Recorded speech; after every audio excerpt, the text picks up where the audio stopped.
So I just want to document this before I forget, because I think that there's something really cool that I thought of or realized. So Fight Club. Tyler Durden is the baddest entrepreneur, is an incredible salesman, and I'll tell you why. Um, and it's different than I think most people kind of talk about right now. Tyler Durden. So, by show of hands, who here has seen Fight Club? Okay, most of you.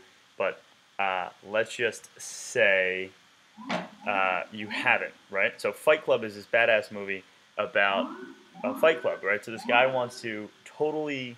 Um, it's a commentary on capitalism or stuff aggregation. I apologize for the siren.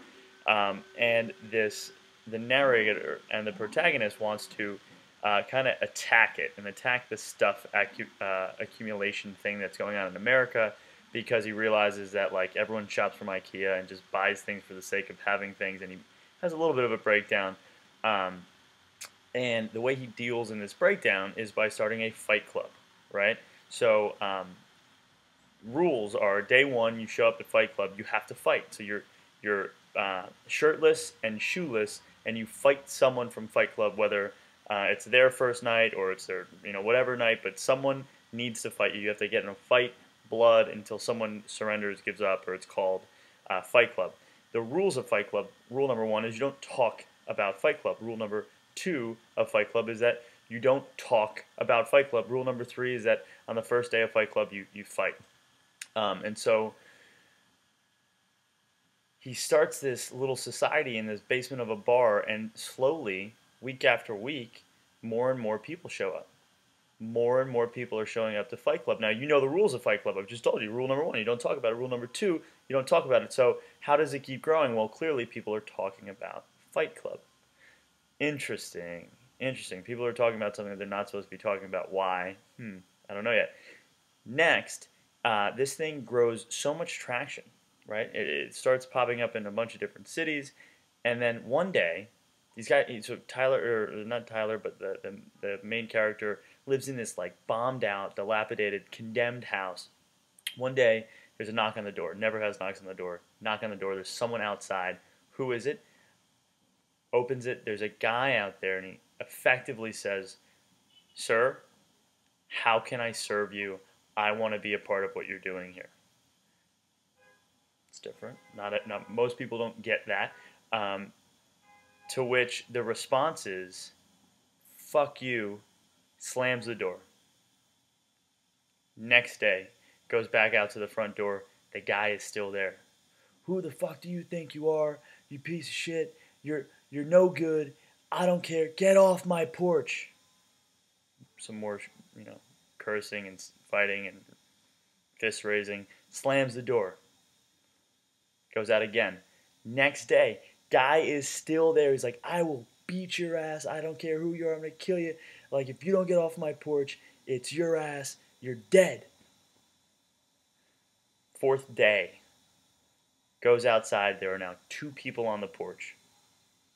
He tells the first guy, "Go inside."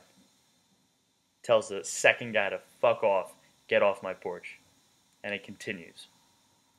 I realized this past week, I was talking to a really successful entrepreneur who I think is head and shoulders above people in his class, right? His issue, if there is an issue, it's one of messaging. I'm not convinced that people who don't know him yet understand his value, right? And there's this interesting game that's going on in online marketing where everyone says that you need to bombard, you need to share your story, you need to give, you need to tell and give freely and tell everyone what you're doing and what they can get. And I hear that and I believe it in some ways, but like I am of the mind that Tyler Durden figured it out. And the real game is not to let everyone in.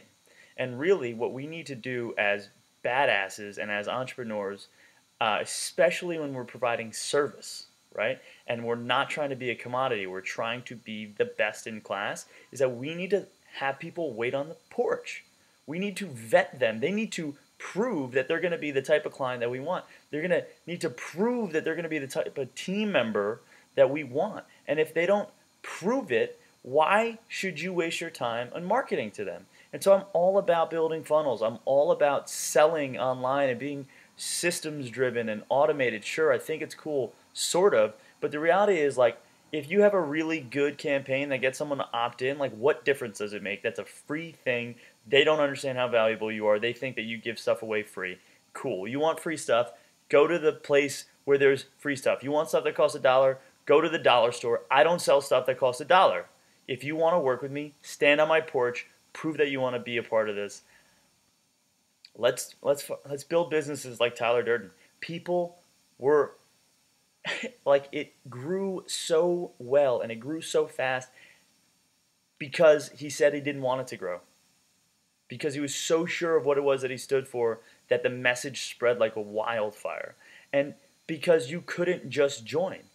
By the end of the movie, and you got to watch the movie if you haven't seen the movie, by the end of the movie, he had an army of people at his command who all stood on the porch. They did whatever it took to serve him. Think about building a business like that and how crazy that could be.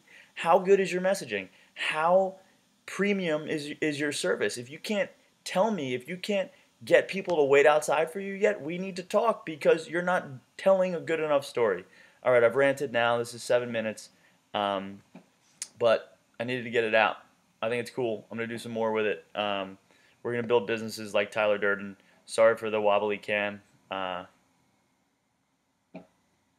soon. Subscribe.